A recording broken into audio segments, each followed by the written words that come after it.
We were sitting around the corner, enjoying ourselves as usual, doing our things,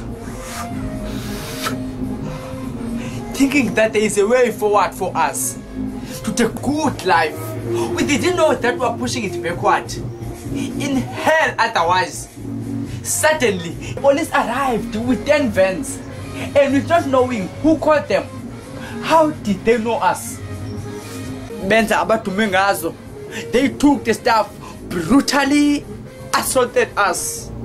Yes, we were wrong. We committed a crime.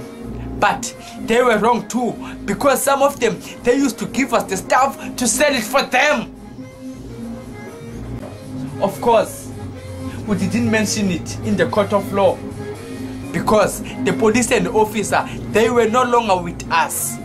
Sasizimele ngenqa elangeni.